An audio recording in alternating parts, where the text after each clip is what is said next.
ठाकुर जी हैं तो सब जगह, लेकिन कहीं कहीं भक्तों की प्रेम लक्षणा भक्ति पर ठाकुर जी जब कृपा करते हैं और कृपा करके अपने भक्त के लिए कहीं विराजमान हो जाते हैं, तो वैष्णव लोग आस्था को और अपने भाव को और पुष्ट करने के लिए उस स्थान का दर्शन करते हैं।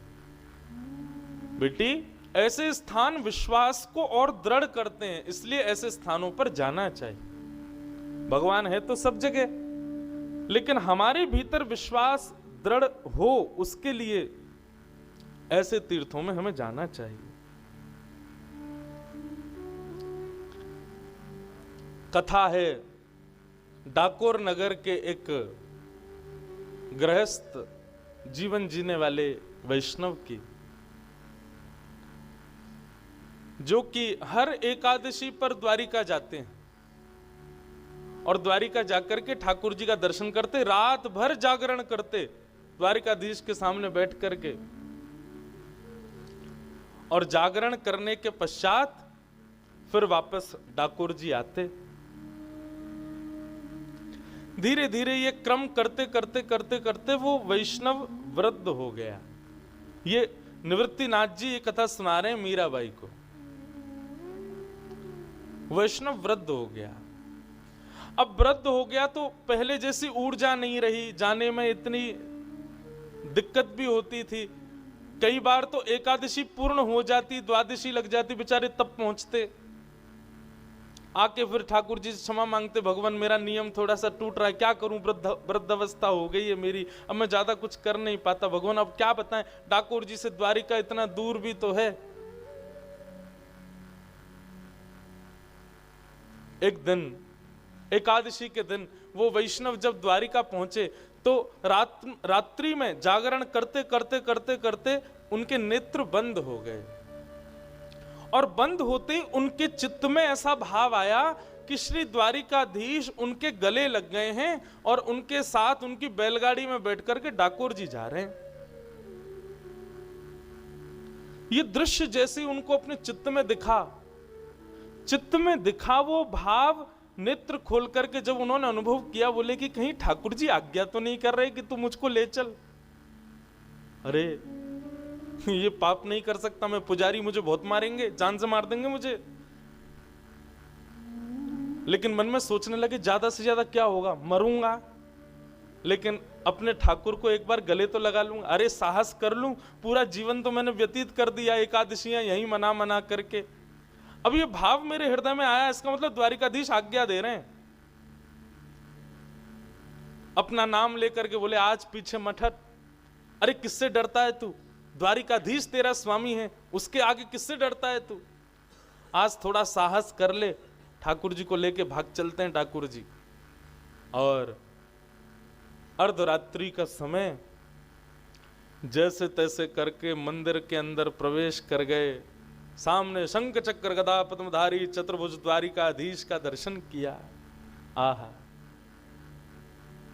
मन में पहले विचार करने लगे ये तो बड़े भारी होंगे, इनको कैसे उठाऊं, लेकिन जैसे ही अंक में भर के उठाया तो मानो ठाकुर जी कोई 2 महीना के बालक के समान हल्के हो गए, पहले से तैयार बैठे थे, ले चल मुझे। गोदी में लेकर के आए, आकर के अपनी जल्दी से चुपचाप, अभी अर्धरात्रि का समय कोई उठा नहीं होगा, धीरे धीरे ब्रह्म मुहूर्त का समय हो रहा था, मंगला की आरती का समय होने वाला था, जल्दी से लेकर के आए, अपनी बैलगाड़ी में ठाकुर जी को लिटाया, अपने पटके से उनको ढक दिया और लगे अपने बूढ़े बूढ़े बैलों को चलाने। चिंता भी हो रही है मन में, धक धक भी चल रही है, श्वास भी ली नहीं जा रही, वृद्धावस्था है। प्रसन्न भी हो रहे हैं कि ठाकुर जी मेरे साथ चल दिए, लेकिन दुखी भी हो रहे हैं, बोले पुजारियों को जब पता चलेगा तो मेरा हाल क्या होगा। हे द्वारिकाधीश, मैं तो आपकी आज्ञा मान के आया हूं, हे द्वारिकानाथ, हे मेरे जगन्नाथ, मेरी रक्षा करना। मीराबाई कथा सुन रही है और सुनकर के बार बार ताली बजाती है, नेत्रों से कभी आंसू आ जाते, पहुंच करके सुनती है। फिर क्या हुआ, बोले वो वैष्णव ठाकुर जी को लेकर के जाने लगा।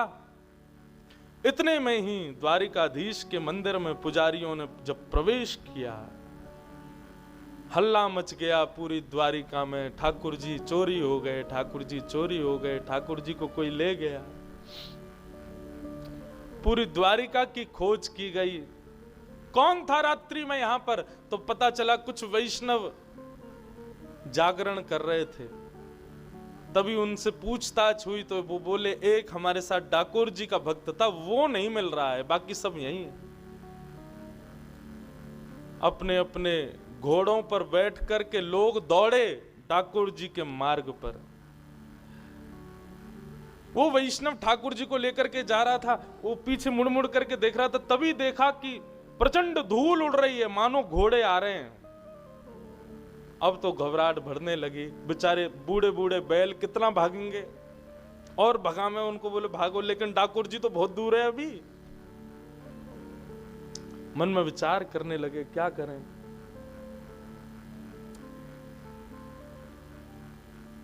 हे द्वारिकाधीश कृपा करो। तभी एक बावड़ी, एक तालाब जैसा रास्ते में दिखाई दिया, और उनके हृदय में तुरंत चेतना आ गई कि मैं ठाकुर जी को लेकर के नीचे इसमें विराजमान करके, और मैं खाली बैलगाड़ी लेके आगे बढ़ूंगा। जब बैलगाड़ी में कोई दिखेगा नहीं तो सैनिक छोड़ देंगे, जब सैनिक भाग जाएंगे तब लेके फिर चला जाऊंगा। ठाकुर जी को गोद में उठाया, नीचे बावड़ी में ले जाकर के एक झरोका सा था, वहां जाकर के द्वारिकाधीश को विराजमान कर दिया, और वापस बैलगाड़ी में आकर के आगे बढ़ने लगे। इतने में ही वे सब द्वारिका के सैनिक हों, पुजारी हों, वे सब घोड़े पर चढ़ के आ गए। ए, कहां जा रहे हो? बोले एकादशी का जागरण था, करके वापस डाकोर जी जा रहा हूं। बोले ठाकुर जी चुराए तेने?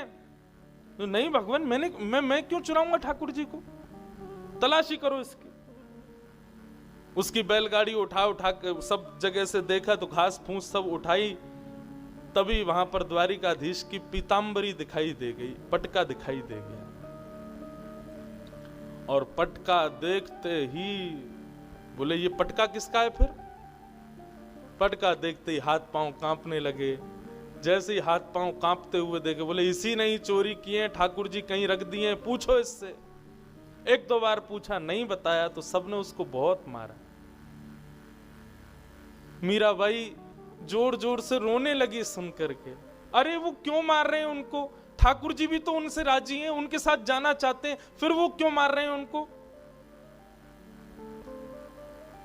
निवृत्तिनाथ जी शांत करें, बोले मीरा सुनो, आगे सुनो। बहुत मारा, लहूलुहान हो गया वो वैष्णव।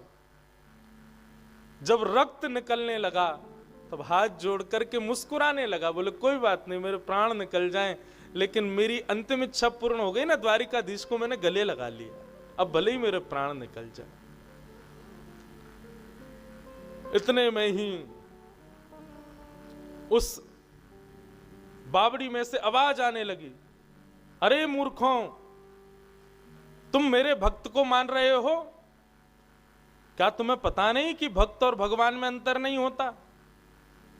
तुम उसको मार रहे हो, क्यों मार रहे हो? वो मुझे लेकर के नहीं जा रहा है, मैं उसके साथ जाना चाहता हूं, मेरी इच्छा है उसके साथ जाने की। और तुम लोग जो उसको पीड़ा दे रहे हो, उस पीड़ा का परिणाम देखो, मेरे भी अंग से रक्त निकल रहा है, पूरी तालाब का रंग रक्त वर्ण का हो गया है। जब ये स्वर सुना, सब पुजारी और सैनिकों ने जाकर के जब बावड़ी में देखा तो पूरी बावड़ी का रंग रक्त वर्ण का हो गया। सब लोग क्षमा मांगने लगे, बोले भगवान क्षमा कर दो, अपराध हो गया। ठाकुर जी ने कहा, अमुक अमुक तिथि के दिन उस स्थान पर मेरा दूसरा स्वरूप तुमको प्राप्त होगा, उसको ले जाकर के तुम विराजमान कर देना, मुझे अभी इन्हीं के साथ जाने दो। तब वो वैष्णव, उसके पूरे हाथ पैर सब जगह जख्म हो गया था, नीचे गया, जाकर के द्वारिकाधीश को देखा।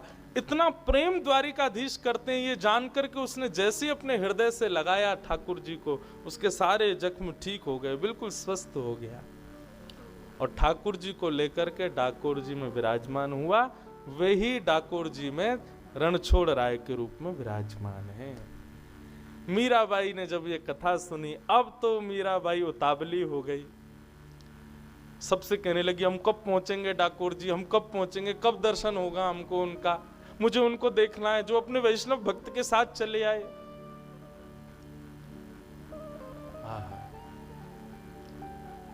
ऐसे निवृत्तिनाथ जी मीराबाई के जीवन में भक्ति को और पुष्ट करने के लिए पधारे।